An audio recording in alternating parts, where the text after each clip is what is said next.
Aston Martin will regret not fixing this problem. Aston Martin had a fantastic start to the 2023 season in Formula 1, with Fernando Alonso scoring 6 podiums in the first 8 races. Insert excited Tommy noises here.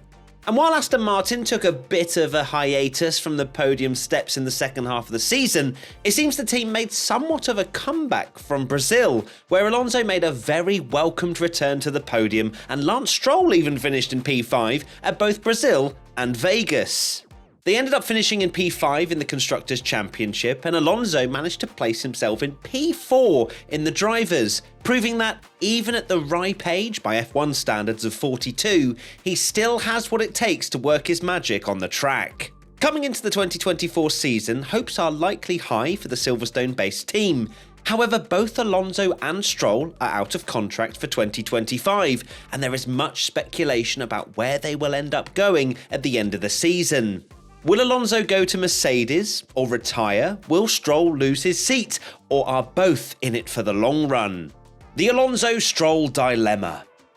Given Alonso's recent streak of impressive performances, it seems as though he will want to stay in F1 for at least the near future. Or perhaps 30 years, we don't know. Aston Martin are looking good at the moment, and with their new factory in Silverstone and their new wind tunnel, they certainly have the facilities to make a banging car. However, Alonso is 42, and while for now his age doesn't seem to be impeding him, you can't be sure it won't in the future. It's literally science. However, Aston Martin seem pretty solid with Alonso. Their main issue appears to be on the other side of the garage, with Lance Stroll, who, if you didn't already know, is the son of Lawrence Stroll, the executive chairman of Aston Martin. Stroll had a somewhat disappointing 2023 season, to put it lightly, finishing P10 in the Drivers' Championship. He had a few decent drives, such as a P4 finish in Australia, P5 in Brazil and Vegas as I said, and qualifying in P3 at the Brazilian Grand Prix. However, he was knocked out of Q3 8 times, which is more times than Alonso failed to make Q1, only twice at the Austin and Mexican Grand Prix. But things get a bit more interesting when you take into account the Hamilton to Ferrari move. This then leaves the Mercedes seat wide open for somebody else to take, and a hot contender for the seat could be Alonso. I can't get it out of my head. Depending on how Mercedes and Aston Martin respectively perform this season, could we see an Alonso to Mercedes announcement at some point this year? The seat situation. Given his teammates' successes and his own somewhat poor results, one would assume that Stroll would lose his seat. Drivers who have performed better have lost their seats faster. However, Lance Stroll is a bit invincible, given that his father basically owns the team. Despite it seeming like Lance has basically been glued to the seat of his Aston Martin, he doesn't seem to be a team leader.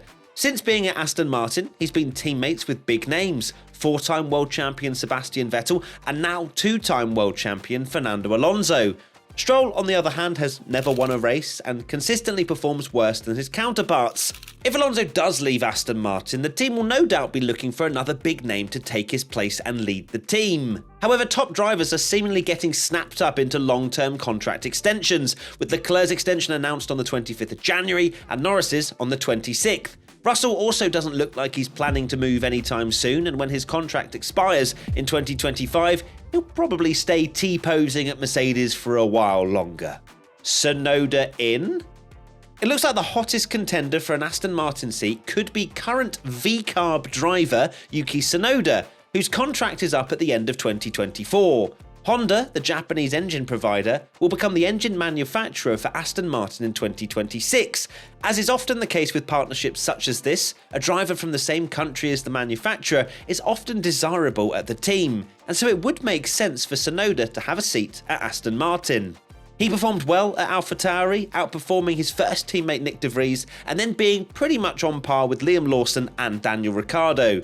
Aside from collecting teammates like trading cards, he put in some impressive performances, most notably his drive at Abu Dhabi in 2023, where, after leading the race at one point, finished in an applause-worthy P8 and gained Driver of the Day. However, with both Alonso and Stroll looking like they're going to stick around their bougie factory for a while, it doesn't seem like a seat will open for Tsunoda just yet. One solution to this might be the fact that Aston Martin will be joining the World Endurance Championship and Le Mans in 2025 with the new Aston Martin Valkyrie. Maybe this could pose a way for Lawrence Stroll to conveniently relocate, not fire, his son after 2024. This would then leave the seat open for Tsunoda to take, and I don't know about you, but getting to drive any car that looks even vaguely like the Valkyrie would do it for me. Final thoughts. Despite all of our speculation, we can't be sure what exactly Aston Martin are intending to do just yet. If the driver's bin it into the wall for half the season, or if Alonso retires out of the blue, then we could potentially see a whole new driver lineup for 2025. I suppose we'll have to wait and see what happens this season. So, what do you think Aston Martin should do come 2025? Let us know in the comments.